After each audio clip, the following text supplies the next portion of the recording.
ஒன்று தனியாக எடுத்து பார்க்கும்போது இது கோதுமை மாதிரி இருக்கும், அப்படி இல்லைன்னா அரிசி மாதிரி இருக்கும். ஸோ அதனால தான் வந்து வீட் பீடு அப்படி இல்லைன்னா ரைஸ் பீட் அப்படின்னு சொல்லுவாங்க.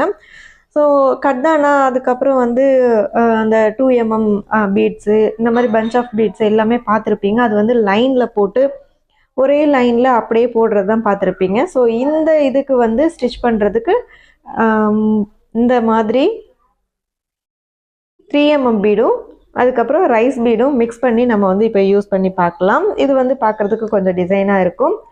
ஊசி வந்து 24 நம்பர் ஊசி எடுத்துக்கோங்க. மிஷின் நூல் வந்து எடுத்துக்கோங்க. மிஷின் நூல் வந்து கீழே இருந்து ஃபஸ்ட்டு மேலே எடுத்துக்கலாம். எடுத்துட்டு ஃபஸ்ட்டு வந்து ஸ்டார்ட் பண்ணும் போது நான் வந்து ஒரு நார்மல் நம்மளோட பீடை வந்து நான் எடுத்துக்கிறேன். எடுத்துட்டு ஒரு வீட் பீட் போட்டுறேன். வீட் பீட் எடுத்துட்டு அடுத்தது ஒரு பீடு, நெக்ஸ்ட் வந்து ஒரு வீட் பீடு. ஸோ இந்த மாதிரி மாற்றி மாற்றி போடும்போது பார்க்குறதுக்கு கொஞ்சம் அழகாக இருக்கும், டிசைனாக இருக்கும். இதே மாதிரி நீங்கள் இதே டிசைன் தான் போடணும் அப்படின்னு கிடையாது, வேறு மாடல் கூட நீங்கள் வந்து யூஸ் பண்ணலாம். சுகர் பீட்ஸ் மட்டும் போடும்போது 2 போடுங்க, மற்ற எல்லா பீட்ஸுமே 1 போடணும்.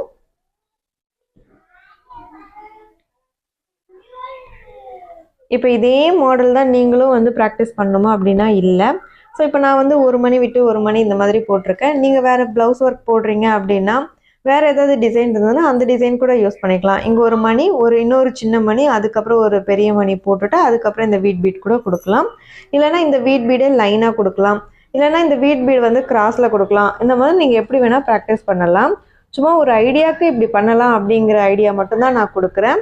நீங்கள் போட்டு பார்க்கும்போது இல்லைனா வேறு ஏதாவது ப்ளவுஸில் பார்க்கும்போது ஏதாவது டிசைன்ஸ் இருக்கும், அந்த டிசைன்ஸில் வந்து நீங்கள் ப்ராக்டிஸ் பண்ணி பாருங்கள்.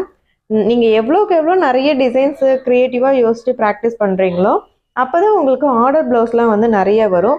ஏன்னா எல்லாருமே போடுற டிசைனே நம்மளும் போட்டால் நமக்கும் மற்றவங்களுக்கும் என்ன வித்தியாசம் இருக்குது? அப்புறம் எப்படி நம்மள்கிட்ட ஆர்டர் கொடுப்பாங்க? இதை வந்து நம்ம அவங்ககிட்டே பண்ணிக்கலாமே அப்படிங்கிற மாதிரி தோணும் இல்லையா? ஸோ நமக்குன்னு ஒரு ஸ்டைல் இருக்கணும், நமக்குன்னு ஒரு யூனிக்கான டிசைன் வந்து இருக்கணும்.